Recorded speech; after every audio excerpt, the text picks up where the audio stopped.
Hello students, देखिए समझते हैं हम अपने नेक्स्ट इंपॉर्टेंट टॉपिक को जिसका नाम है सिंपल माइक्रोस्कोप। क्या होता है माइक्रोस्कोप? आपको पता होगा, बहुत छोटी चीजें जो होती हैं उसको मैग्नीफाइंग करके बड़ा कोई इंस्ट्रूमेंट जो दिखाए उसको हम क्या बोलते हैं? माइक्रोस्कोप। दो टाइप का है हमारे सिलेबस में, पहला सिंपल माइक्रोस्कोप और दूसरा कंपाउंड माइक्रोस्कोप।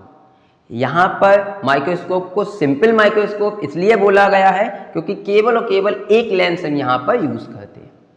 तो केवल अगर आप एक लेंस की बात करें, एक कन्वर्जिंग लेंस को ही आप सिंपल माइक्रोस्कोप बोल सकते हैं क्योंकि मेन वर्क उस लेंस का ही होता है। क्लियर? अब इसकी मैग्नीफाइंग पावर कैसे निकालते हैं, क्या होती है मैग्नीफाइंग पावर, उसको समझते हैं। देखिए जो मैग्नीफाइंग पावर होती है वो m इजिकल टू होता है हमारा theta I by theta O. Clear? या थीटा नॉट भी आप बोल सकते हो, जैसा आप चाहो। तो यहां से देखिए थीटा आई बाय थीटा ओ होती है यहाँ पर। अब थीटा आई क्या होता है मैग्नीफाइंग पावर में और थीटा ओ क्या होता है, इसको समझना जरूरी है। तो देखिए थीटा आई हमारा होता है angle subtended by the image on I when microscope is used. क्या होगा जब आप माइक्रोस्कोप को यूज करते हैं, दैट मीन्स लेंस यूज करते हैं, तब जो आई पर लेंस की वजह से या फिर लेंस पर आप बोल सकते हो एंगल सबटेंड होगा, उसे हम बोलेंगे थीटा आई।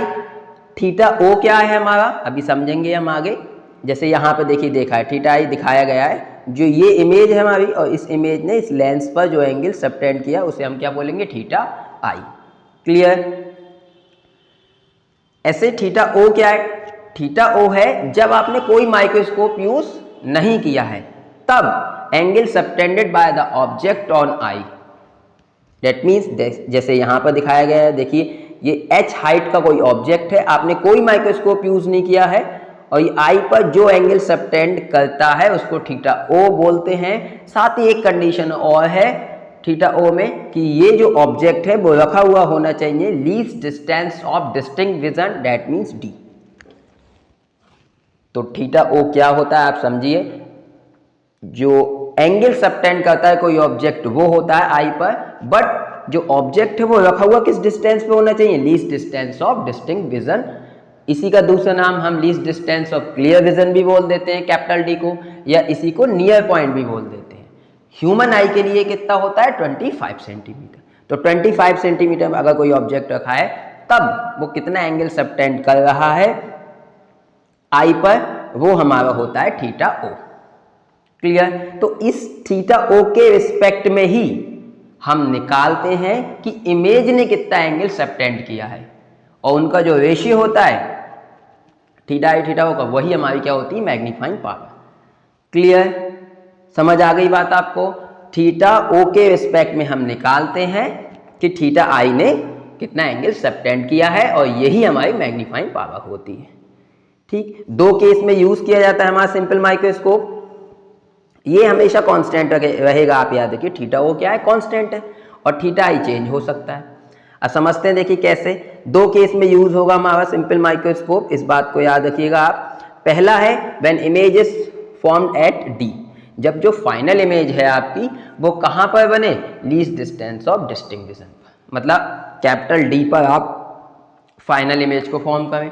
या इसी का दूसरा नाम होता है स्ट्रेन्ड आई वाला, क्योंकि इस केस में जो आई होती है हमारा, आप बहुत पास से अगर इमेज को देखेंगे तो आपको हल्का सा दर्द सा महसूस होगा आई में, तो ये स्ट्रेन्ड आई वाला केस भी कहलाता है। लेकिन इमेज पास बनेगी तो मैग्निफिकेशन मैक्सिमम होगा, तो ये मैक्सिमम मैग्निफिकेशन वाला केस भी कहलाता है। तो तीन केस के नाम से ये जाना जाता है, कौन कौन सा? जब इमेज कहाँ फॉर्म हो? फाइनल डी पर, या फिर स्ट्रेन आई वाला केस, या मैक्सिमम मैग्निफिकेशन वाला केस। ऐसे दूसरा जो केस होता है हमारा सिंपल माइक्रोस्कोप को यूज करने का, वो कब है? When image is formed at infinity, जो फाइनल इमेज है वो आपकी कहाँ पर बने? इंफिनिटी पर। या इसी का दूसरा नाम रिलैक्स्ड आई वाला केस भी हम बोल सकते हैं, क्योंकि जो इमेज है अगर दूर बनती है तो हमारी आंखों को थोड़ा रिलैक्स्ड होता है, तो इसलिए रिलैक्स आई वाला केस भी बोल सकते हैं। बट इस केस में जो मैग्निफिकेशन होता है वो हमारा मिनिमम होता है, तो इसको हम मिनिमम मैग्निफिकेशन वाला केस भी बोल सकते हैं। और चौथा नाम इसका नॉर्मल एडजस्टमेंट, मतलब नॉर्मली आप इसमें यूज करते हैं इस एडजस्टमेंट में, तो इसको नॉर्मल एडजस्टमेंट वाला केस भी बोल सकते हैं। तो चार नाम है इसके, ये आपको चारों याद रखनी है, क्योंकि केस के साथ सारे नाम भी आपको पता होने चाहिए, क्योंकि जब न्यूमेरिकल आता है तो उसमें ये वर्ड यूज होते हैं, नॉर्मल एडजस्टमेंट या रिलैक्स डाई वाला केस। तो आपको पता होना चाहिए कि आप कौन से केस की बात कर रहे हो और किस केस में हम कौन सी मैग्नीफाइंग पावर का फॉर्मूला यूज करेंगे।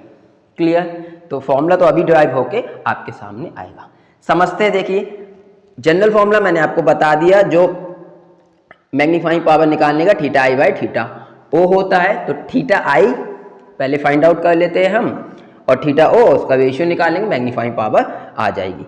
समझते। देखिए पहला केस, फर्स्ट केस में जब हमारी इमेज कहाँ बन रही है, least distance of distinct region पे। सपोज देखिए ये हमारा कोई ऑब्जेक्ट है एच हाइट का, यहाँ से पैरेलल रेज जाई, जब पैरेलल रेज जाती हैं तो वो फोकस से पास करती हैं। तो देखिए ये फोकस से पास करेंगे इस तरीके से, ऐसे ही ऑप्टिकल सेंटर्स जो पास करेगी वैसे पास कर जाएगी।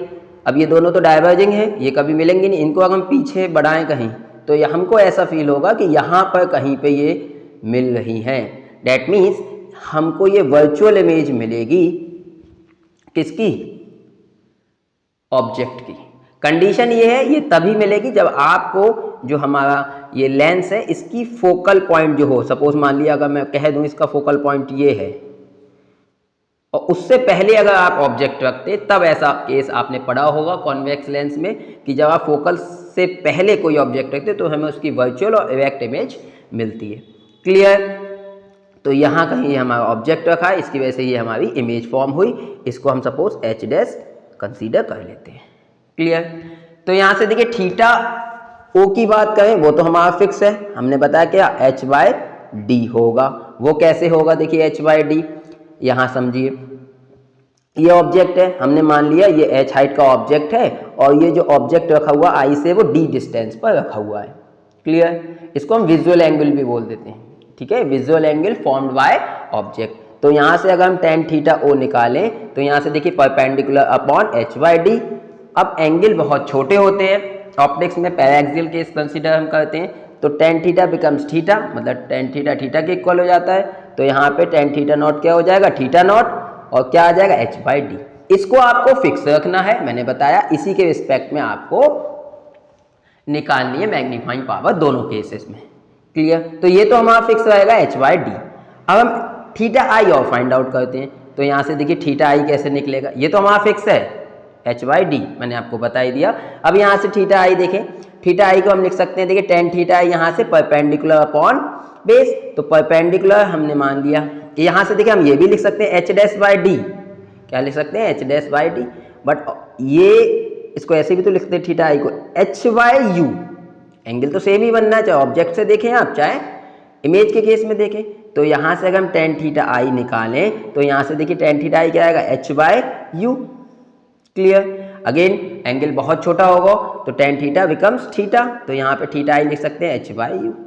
अब हमको पता है हमें मैग्नीफाइंग पावर फाइंड आउट करनी है, तो मैग्नीफाइंग पावर का फॉर्मूला क्या होता है हमारा, magnifying power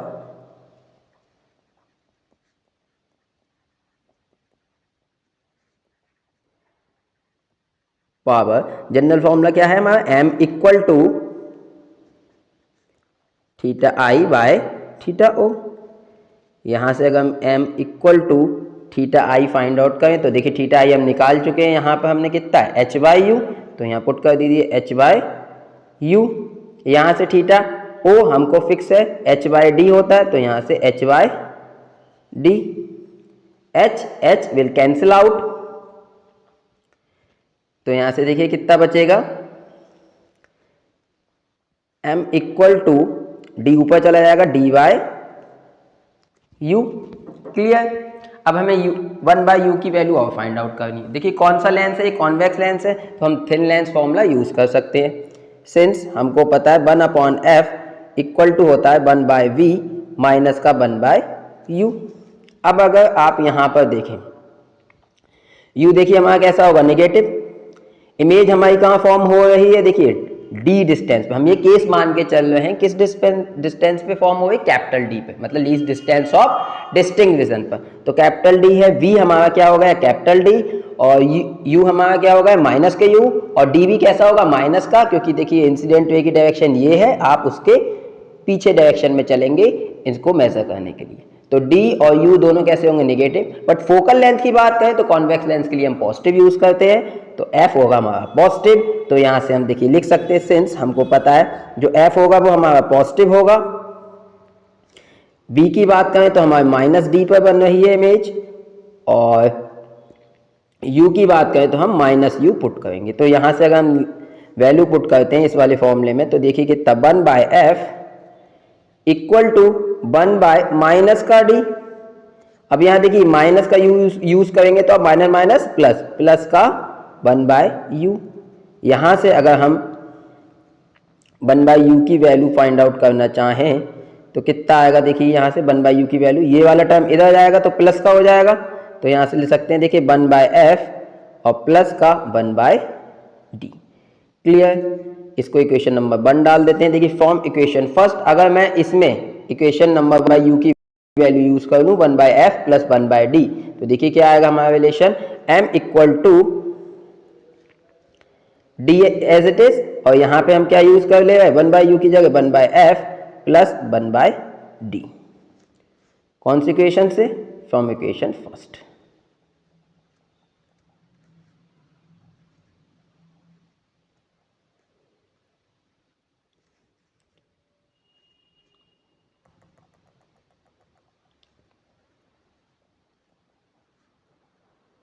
from equation first. Clear. तो यहाँ से देखिए हमारा कितना आ जाएगा, अगर हम मल्टीप्लाई कर देते हैं यहाँ पर देखिए, तो ये d से मल्टीप्लाई करें तो d/f हो जाएगा, प्लस ये d/d मतलब 1 आ जाएगा। तो हमारा जनरल फॉर्मूला जो हो जाएगा मैग्नीफाइंग पावर का सिंपल माइक्रोस्कोप का, वो क्या हो जाएगा, देखिए d/d की जगह हम 1 लिख दे रहे हैं, 1 प्लस, और जो पहला वाला टर्म है वो कितना हो जाएगा d/f, तो d/f। यही फॉर्मूला है हमारा मैग्नीफाइंग पावर का केस फर्स्ट में। दैट मीन्स जब आप उसको उस वाले केस में यूज करें जब आपकी जो इमेज है फाइनल वो least distance of distinct vision मतलब कैपिटल D पर फॉर्म हो रही है तब।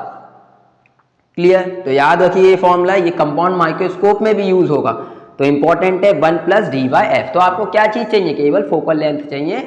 उस फोकल लेंथ से अगर आपको लेंस की फोकल लेंथ पता है, d ह्यूमन आई के लिए 25 सेंटीमीटर होता है, ये f पता है आपको, तो आप मैग्नीफाइंग पावर को फाइंड आउट कर पाएंगे इजीली कि कितनी मैग्नीफाइंग पावर होगी लेंस की। दूसरा केस समझते हैं, देखिए ध्यान से। दूसरा केस क्या है, दूसरे केस में देखिए जब कहाँ इन्फिनिटी पे यूज करते हैं। अगेन अगर बात करें, देखिए इन्फिनिटी पे इमेज कैसे फॉर्म होगी, जब ये जो ऑब्जेक्ट है हमारा ये इसके फोकस पर आ जाए, मतलब इस लेंस को आप थोड़ा सा पीछे बढ़ाए, ट्यूब होती है तो ट्यूब में अगर आप उसको घुमाकर थोड़ा सा लेंस को पीछे कर सकते हैं, तो इसको जब आप पीछे करेंगे इस लेंस को, तो देखिए इसका फोकस थोड़ा इधर शिफ्ट करेगा और ये कहाँ आ जाएगा, ऑब्जेक्ट पर। तब देखिए आपका ऑब्जेक्ट फिर कहाँ पुट हो जाएगा, कहाँ पे प्लेस हो जाएगा, फोकल पॉइंट पे। और फोकल पॉइंट पे जब ऑब्जेक्ट प्लेस हो जाता है तब हमारी जो इमेज फॉर्म होती है वो कहाँ, इन्फिनिटी पे। क्लियर। ये वाला केस भी आपने पढ़ा होगा। कैसे होगी, देखिए पैरेलल जाएगी तो फोकस से पास करेगी, और अगर ऑप्टिकल सेंटर से तो सीधी पास करेगी, ये कहीं मिलेगी नहीं। ऐसे पीछे बनाए तो कहीं इन्फिनिटी पे हमको लग रही कि इन्फिनिटी पे जाके मिलेगी। ठीक। बट इस केस में क्या हुआ, जो u था हमारा वो u किसके इक्वल हो जाएगा, f के, क्योंकि आपने फोकस पर ही तो ऑब्जेक्ट रख दिया एक तरीके से। अब निकाले थीटा आई, तो यहाँ से कितना आएगा, देखिए h/f। कितना आएगा, h/f perpendicular upon base. Again angle बहुत छोटा होगा तो theta I equal to h/f। Clear. अब मैग्नीफाइंग पावर अगर निकालें इस केस में तो देखिए क्या होगी,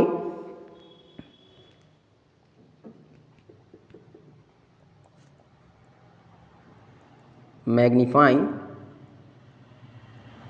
power m equal to, formula आपको पता है कितना, theta I by theta O, या थीटा नॉट भी बोल देते हैं कई लोग इसे, इससे कोई फर्क नहीं पड़ता आपको। थीटा आई आप देखिए कितना है हमारा, यहां से अगर थीटा आई देखें तो थीटा आई देखिए कितना, h/f, h/f, और थीटा ओ तो फिक्स होता है हमारा वो कितना, h/d। तो यहाँ प्लेस कर दीजिए इसकी जगह h/d, h will cancel out, यहाँ से m हमारा कितना आ जाएगा, m इक्वल टू d/f।